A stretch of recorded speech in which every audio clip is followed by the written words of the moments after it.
தோழர் வணக்கம் தோழர். வணக்கம் தோழர். வணக்கம் தோழர், நல்லா இருக்கீங்களா? சூப்பரா இருக்கேன் தோழர், நீங்க எப்படி இருக்கிறீங்க? சூப்பரா இருக்கேன் தோழர்.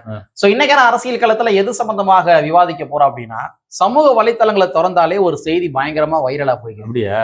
ஆமா, தமிழக வெற்றி கழகத்துக்கு வந்து இந்த 2026 தேர்தல்ல 70 சீட்டு கிடைக்கும், 70 சீட்ல வெற்றி பெற்றுருவாங்க, 80 சீட்ல வெற்றி பெற்றுருவாங்க, 100 சீட்ல வெற்றி பெற்றுருவாங்க அப்படின்னு சொல்லி ஆளாளுக்கு ஒரு சில தரவுகள்லாம் சொல்றாங்க. ஆமா, சோசியல் மீடியால பேசக்கூடிய நிறைய பார்த்தோம்னா அரசியல் வல்லுநர்கள் கூட இது மாதிரி ஒரு விடயத்தை தான் நீங்க பதிவு செய்து கொண்டிருக்கிறாங்க. ஆமா, பதிவு பண்றாங்க. சில பேர் ஆட்சியை பிடிச்சிருவார்லாம் சொல்றாங்க, நடக்கும்ன்றாங்க. ஆமா, நாம அப்படி சொல்ல போறது கிடையாது. நாம ஒரு சில தரவுகள்லாம் நோட் பண்ணி வச்சிருக்கோம், சில பல டேட்டாக்கள்லாம் அனலைட்டிக்கல் பண்ணி வச்சிருக்கோம். சோ அதன் அடிப்படையில் தமிழக வெற்றி கழகத்துக்கு எத்தனை சீட்டுகள் கிடைப்பதற்கு வாய்ப்புகள் இருக்கின்றது அப்படின்றத இந்த காணொலியில கொஞ்சம் தரவுகளோட பார்த்துருவோம். சரிங்களா? நண்பர் அனைவருக்கும் உரிமைக்கான வலைக்காட்சியின் சார்பாக இனிய வணக்கம். நாங்க இப்படி வந்து பார்த்துட்டோம், இனி ஜென்மத்துக்கும் எங்களால குனிய முடியாது, அதனால நாங்க சண்டை போட போறோம். திருச்சியில் வேலை வாய்ப்பு. திருச்சி விமான நிலையத்திலிருந்து 5 கிலோமீட்டர் தொலைவில் அமைந்துள்ள திவ்யா என்கோ நிறுவனத்தில் வேலை வாய்ப்பு. Drilling machine operator, VTL operator, fitter, horizontal boring machine operator, turner, welder போன்ற பணிகளுக்கு ஆட்கள் தேர்வு செய்யப்படுகின்றது. மேற்கண்ட பணிகளில் அனுபவம் இல்லை என்றாலும் கூட பயிற்சி வழங்கப்படும். உணவு மற்றும் தங்குமிடம் இலவசம். திரையில் தெரியும் எண்களை பயன்படுத்தி உடனடியாக முன்பதிவு செய்து கொள்ளுங்கள். தமிழக வெற்றி கழகத்தினுடைய விஜய் அவர்களுக்கு எத்தனை சீட்டுகள் கிடைக்கும், அதாவது எத்தனை எம்எல்ஏக்கள் கிடைப்பார்கள் என்று பார்ப்பதற்கு முன்னாடி முதல்ல நம்ம ஆடியன்ஸுக்கு ஒரு கிளாரிட்டி கொடுத்துருவோம். கண்டிப்பாங்களா? தமிழ்நாடு பொறுத்தவரையும் கடந்த 2021 தேர்தல்ல திராவிட முன்னேற்ற கழகத்தினுடைய கூட்டணி எத்தனை சதவீத வாக்குகள் வாங்கினாங்க? 45.38. சரிங்களா? ஏன்னா டேட்டாக்கெல்லாம் பார்க்க போறப்ப இதெல்லாம் தெரிஞ்சுக்கிட்டாதான் அடுத்து வர பாயிண்ட் எல்லாம் ஈஸியா புரியும். சோ திராவிட முன்னேற்ற கழகம் 45.38, ஏடிஎம்கே பார்த்தோம்னா 39.71. இவ்வளவுதான் 2 பேர் வாங்கின வாக்கு சதவீதங்கள். சோ இதன் மூலமாக மக்களுக்கு சொல்ல வருகின்ற மெசேஜ் என்னன்னு பார்த்தோம்னா, விஜய் கண்டிப்பான முறையில திராவிட முன்னேற்ற கழகத்தினுடைய வெற்றியை தடுப்பாரு அப்படின்ற மட்டும் கன்ஃபார்ம் இல்ல. இந்த இடத்துல இன்னொரு கொஞ்சம் இது உண்மைதான், அதை நம்ம அப்படிதான் எடுத்துக்கிறோம். திராவிட முன்னேற்ற கழகத்தினுடைய வெற்றியை மட்டுமல்ல, அதிமுகவுடைய வெற்றியையும் விஜய் அவர்கள் தட்டி பறிக்க போகிறார். திமுக அதிமுக அது காரணம் என்ன தெரியுமா? பெரும்பான்மை கிடைக்காதுன்றீங்க. ஏன் சொல்றேன் அப்படின்னு பார்த்தோம்னா, குறிப்பா விஜய் அவர்களுடைய கால்குலேஷன்ல இன்னைக்கு அவங்களுடைய ஒர்க்கு, இன்னைக்கு ஸ்டைல் எல்லாமே வேற மாதிரி போயிடுச்சு. கணிச்சதெல்லாம் நடந்துகிட்டு இருக்கிறது ஒன்னா இருக்கு. இன்னைக்கு சோசியல் மீடியால 70-80 தொகுதி நீங்க சொல்ற மாதிரி ஜெயிப்பாங்க சொல்றீங்க இல்லையா? இது காரணம் என்ன அப்படின்னு பார்த்தோம்னா, விஜய் அவர்கள் நீங்க பார்த்தோம்னா ஆரம்பத்துல 1 கோடி உறுப்பினர்கள் சேர்ந்தாருனாங்க சடனா, அதுக்கடுத்து 1.5 கோடினாங்க. இப்ப 2 கோடி உறுப்பினர்கள் அது யாரு ஓட்டு உள்ளவர்கள் சேர்ந்திருக்கதா தகவல் சொல்றாங்க. அவங்களுடைய உறுப்பினர் சேர்க்கையிலேயே அந்த போர்ட்டலே எப்படின்னு பார்த்தோம்னா, ஓட்டர் ஐடி இருந்தா மட்டும்தான் அவங்க உறுப்பினரா ஆக முடியும். அப்படிங்கிற பட்சத்துல 1.5 கோடி உறுப்பினர்கள் இன்னைக்கு விஜயுடைய கட்சியில சேர்ந்திருக்கிறாங்க அப்படின்னா, அந்த 1.5 கோடி உறுப்பினர்களுமே வாக்காளர்கள். அதுல இப்ப 2 கோடியா மாறி இருக்கு. இப்ப அண்மையில வந்த டேட்டா அது எனக்கு உறுதியான தகவல் தெரியல, இருந்தாலும் 2 கோடியா மாறிடுச்சுன்னு அதுக்கு ஒரு விழா மாதிரி எடுத்திருக்காங்க. சோ அந்த 2 கோடி உறுப்பினர்கள் நம்ம பார்க்கும்போது ஆனா திமுக அதிமுக மிகப்பெரிய அடி வாங்குவதற்கு வாய்ப்புகள் 100% இருக்கிறது. இது நம்ம எதுக்கு ஸ்டார்டிங்லேயே இவங்களுடைய ஓட் பெர்சன்டேஜ் எதுக்காக சொன்னோம் அப்படின்னா, திமுகவோ இல்லாட்டி அதிமுகவோ இவங்க போற இடங்கள் எல்லா இடங்கள்லயுமே என்ன பதிவு பண்றாங்கன்னா, நாங்க தனி பெரும்பான்மையுடன் ஆட்சி அமைப்போம் அப்படின்னு சொல்லி சொல்றாங்க. ஆனா விஜய் அவர்கள் இவங்களுடைய அந்த இருமாப்பை உடைப்பது 100% உறுதி. தனி பெரும்பான்மை கிடைக்காது, யாருக்குமே கிடைக்காது. தலைவா, என்னதே நீ தில்லாலங்கடி இந்த தடவை 2026 எலெக்ஷன்ல பண்ணாலும் அது அதிமுக இருக்கட்டும் திமுகவா இருக்கட்டும், ஆனா மிகப்பெரிய ஒரு சேக் உருவாகும். ஆனா யாரும் தனிப்பெரும்பான்மை வருவதற்கு வாய்ப்பு இல்லை. விஜய் அவர்களே 70-80 இடம் வருவாங்கன்னு சொல்றாங்கன்னா, கூட்டணி என்ன மாதிரி சூழல் இருக்குன்னு நம்ம சொல்ல முடியாது. நாட்கள் வேற இருக்கிறது. அதனால ஏன் இதை நம்ம சொல்றோம் அப்படின்னு பார்த்தோம்னா, தனி பெரும்பான்மை வர முடியாது. காரணம் என்ன அப்படின்னா, மொத்த ஓட்டு எவ்வளவுன்னு நினைக்கிறீங்க? மொத்தம் 4.34 லட்சம். 4 கோடி 34 லட்சம். 4 கோடி பதிவான வாக்குகள்.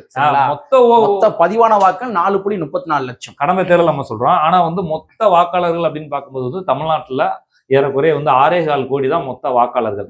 அதுல பதிவான வாக்கள் மிஞ்சி போனா எவ்வளவுனா 4.25 கோடி டு 4.25 கோடி இவ்வளவுதான். நம்ம இந்த ரேஷியோல தான் வாக்கு பதிவாகும். 2026 சட்டமன்ற தேர்தல்ல ஏறக்குறைய 5 கோடி வாக்குக்கு உள்ளதான் பதிவாகுமே, எல்லா எலெக்ஷன்லும் மேக்ஸிமம் அதான் பதிவாகுமே தவிர அதுக்கு மேல பதிவாகிறதுக்கு வாய்ப்பு இல்லை. அப்படி 5 கோடி வாக்காளர் 4.25 கோடி வாக்காளர் பதிவானா ஆல்ரெடி அவட்ட 2 கோடி வாக்காளர் இருக்குதான் சொல்றாங்க. 1.5 கோடியா கூட வச்சுக்குருவான்.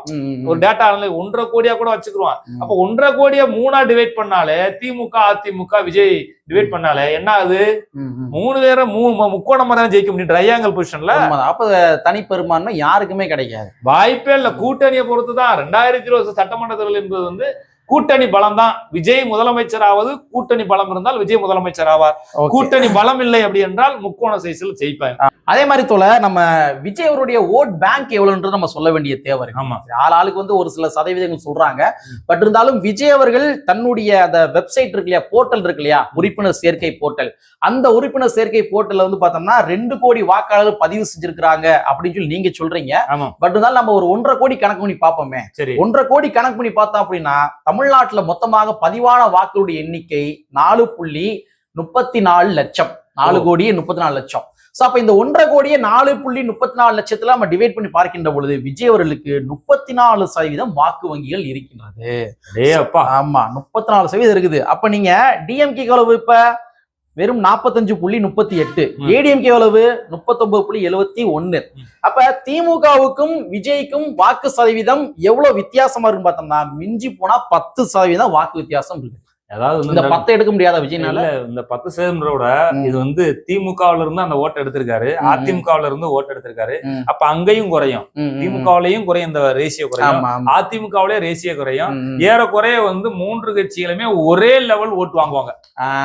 ஒரு 3 பேருமே வந்து ஒரே சதவீத ஓட்டு தான் வாங்க போறாங்க. இதுதான் நடக்குது. இது வந்து சோ இந்த மாதிரிதான் இருக்குன்னு சொல்றீங்க நீங்க. சோ வந்து இப்ப விஜய் அவர்கள் மேற்கொண்டு அதிக சீட்டு, அதாவது திமுக அதிமுகவை விட அதிக சீட்டு வாங்குவதற்கு இன்னும் ஒரு சில ஃபேக்டர்ஸ் எல்லாம் இருக்குது. நம்ம அதையும் பார்க்க வேண்டிய தேவை. அப்படியா? ஆமா.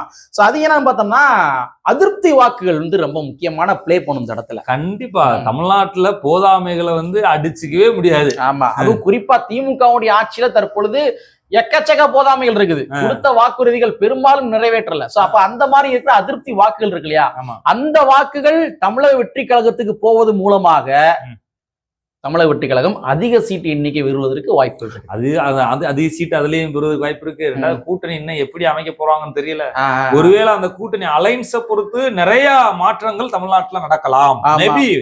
நிறைய சான்சஸ் இருக்கு. காங்கிரஸ் போயிருச்சு அப்படின்னா அது ஒரு இஸ்லாமியருடைய வாக்குகள் செக்டார் ஒன்று கணக்கு இருக்குது, அது தனியா போற வாய்ப்பு இருக்குது. காங்கிரஸ் போயிட்டாங்கன்னா அடுத்து வந்து கூட இருக்கு கூட்டணி கட்சிகள் போவதற்கும் கூட வாய்ப்புகள் இருக்குது. நம்ம உறுதியா சொல்ல முடியாது, போவதற்கு வாய்ப்புகள் இருக்குது. காங்கிரஸுக்கு அதிகப்படியான இடங்கள் கொடுத்து ஒரு துணை முதலமைச்சர் கொடுக்கிற பொழுது மத்த கட்சியில இருந்து நம்ம ஏன் அதிகாரத்தை சுவைக்க கூடாது, நம்ம ஏன் இப்படி 6 சீட் வாங்கிட்டு உட்காந்துருக்கணும், கம்யூனிஸ்டா இருக்கட்டும் இல்ல மதிமுக 6 சீட் வாங்கி நம்ம ஏன் இங்க இருக்கணும், நம்மளும் ஒரு அமைச்சர் ஆகும், நம்மளும் ஒரு 20 சீட் வாங்குவோம் அப்படின்ற ஒரு முடிவு எடுத்தாங்கடா. கிராமம்ன்றீங்க இல்ல சொல்ல முடியாது தலைவா. இது மாதிரி முடிவு எடுத்துட்டாங்கன்னா காங்கிரஸ் ஒன்னு அவுட் பண்ணிட்டாங்களே ஆட்டோமேட்டிக்கா வந்து மத்தவங்க எல்லாம் அங்க போயிட்டே ஆகணுன்ற ஒரு நிலை தமிழ்நாட்டை இப்ப ஊசலாட்டம் ஆடிக்கிட்டு இருக்கிற மாதிரி செய்தி வந்துகிட்டு இருக்கு. அது எந்த அளவுக்கு சாத்தியம்னு தெரியல. காங்கிரஸ் போயிட்டாங்க அப்படின்னா பெரும் மாற்றங்கள் வரும் தலைவர். ஆமா, காங்கிரஸ் போயிட்டாங்க அப்படின்னா காங்கிரஸ் எங்க இருக்குதோ அதுதான் இந்தியா கூட்டணி. ஆமா, அப்படிங்கிற பட்சத்துல இந்தியா கூட்டணியில தான் மற்ற கட்சிகள் இருப்பதற்கு அதிகம் விரும்புவார்கள். ஆமா, ஏன்னா இந்தியா சென்ட்ரல் லெவல பொறுத்த வரைக்கும் இதை மையப்படுத்த அவங்களுடைய அரசியலே இருக்குது. ஆமா, அப்படிங்கிற பட்சத்துல காங்கிரஸ் போயிருச்சு அப்படின்னா கண்டிப்பான முறையில் கூட்டணி முறிவதற்கு அதிக வாய்ப்புகள் வந்து இருக்குது. ரெண்டாவது இந்த அதிருப்தி வாக்குகள் சொன்னேன் தெரியுமா, இந்த அதிருப்தி வாக்குகள் எதற்காக சொன்னேன் அப்படின்னு பார்த்தோம்னா இங்க இருக்க அரசு ஊழியருடைய வாக்குகள் என்பது ரொம்ப ரொம்ப முக்கியமான வாக்குகள். கண்டிப்பா. ஆமா, அரசு ஊழியர்கள் மொத்தமாக தமிழ்நாட்டுல 14 லட்சம் நபர்கள் இருக்காங்க தெரியுமா. 14 லட்சம் நபர்கள்ல நான் ஆண்டாண்டு காலம் நான் பரம்பரையா வந்து திமுக தான் போடுவேன், அதிமுக தான் போடுவேன் அப்படின்னு சொல்லி ஒரு 4 லட்சம் ஓட்டுகளை குறைத்தாலும் கூட அரசு ஊழியர்கள் திராவிட முன்னேற்ற கழகத்தினுடைய ஆட்சியின் மீது கடுமையான அதிருப்தியில் இருக்கிறாங்க. ஓ அப்படியா? அதிமுக எனக்கு தேவையில்லைன்னு சொல்லிதான் திமுக தேர்ந்தெடுத்தாங்க. ஆமா, அது மறுக்க முடியாத உண்மை. கரெக்டா? அதிமுக எனக்கு தேவை கிடையாது சொல்லிதான் திமுக எடுத்தாங்க. அப்ப திமுகவே இங்க அரசு ஊழியர்களை கை கழுவி விடுகின்ற பொழுது அந்த நம்ம 14 லட்சத்துல 8 லட்சத்தை எடுத்துக்கிடுவோம். இந்த 8 லட்சத்துல வந்து அவங்களுடைய குடும்ப உறுப்பினர்கள் இருப்பாங்க தெரியுமா, ஆமா. அவங்களுடைய வாக்குகளை நம்ம ஒரு நாளா வச்சு டிவைட் பண்ண அப்படின்னா மொத்தமாக 38 லட்சம். இந்த 38 லட்சத்தை நம்ம ஒட்டுமொத்த பதிவான வாக்குகளோட டிவைட் பண்ணி பார்க்கின்ற பொழுது 7.3% அரசு ஊழியருடைய வாக்கு மட்டுமே விஜய்க்கு போவதற்கு பாசிபிலிட்டிஸ் இருக்குது. அரசு ஊழியர் மட்டும் போவாங்கன்னு சொல்ல முடியாது. இன்னைக்கு தமிழ்நாட்டுல வந்து இன்னைக்கு தூய்மை பணியாளர்கள் அவர் வந்து படாத பாடுபடுறாங்க. குறிப்பா வந்து தனியார் மையத்திட்ட ஒப்படைச்சதன் விளைவாக, தனியார் நிறுவனங்களோட ஒப்படைச்சதன் மூலமாக அவங்க வந்து பார்த்தா தங்களுடைய வாழ்வாதாரத்தை இழந்து இன்னைக்கு போராடி கொண்டிருக்கிறார்கள். அவர்களை வந்து இதுவரைக்கும் இந்த அரசு பார்த்திருக்கிறதா, அவர்களுக்கு அட்லீஸ்ட் என்ன தேவை அப்படின்ற கூட கேட்கறதுக்கு இன்னைக்கு நாதியற்ற ஒரு நிலை இன்னைக்கு வந்து தூய்மை பணியாளரோட நிலை தமிழ்நாட்டுல உருவாயிருக்கு. அந்த செக்டார், அந்த மக்களுடைய வாக்குகள் டோட்டலா வந்து திமுகவுக்கு விழுவதற்கு வாய்ப்பே இல்லை. சோ இப்ப அதிருப்தி வாக்குகள் அப்படின்னு சொல்லி நம்ம அரசு ஊழியருடைய வாக்குகளை கணக்கு பண்ணாலும் கூட விஜய்க்கு ஆல்ரெடி நம்ம 34% சொன்னோம். இந்த நம்ம 7% சேர்த்தோம் அப்படின்னு பார்த்தோம்னா ஏறக்குறைய 41.3% வருது வாக்கு விஜய் அவர்களுக்கு. அப்படியா? ஆமா.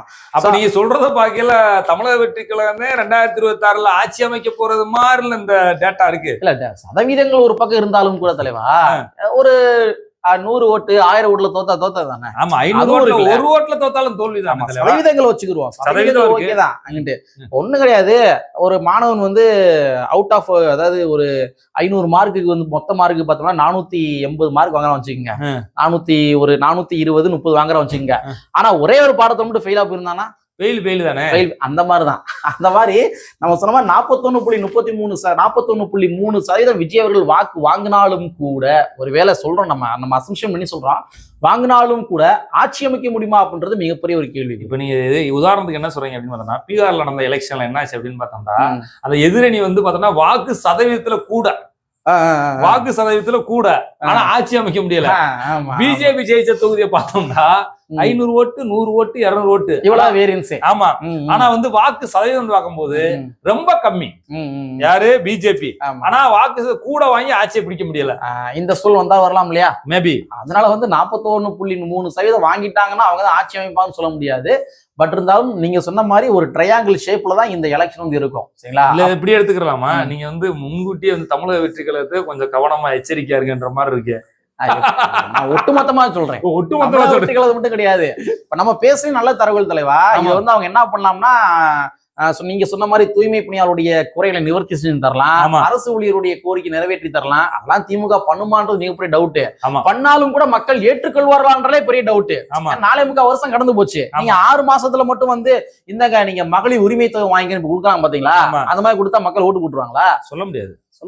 அதெல்லாம் சொல்றேன். அதுல இருந்து வேணா வந்து அந்த அதிருப்தியாளர்களுடைய அந்த எண்ணிக்கையை வேணா நீங்க குறைக்கலாம ஒழிய முற்றிலுமாக அந்த அதிருப்தியாளர்கள் வந்து நீங்க திருப்தியாளராக மாற்ற முடியாது. இது இயல்பு சிரமம்.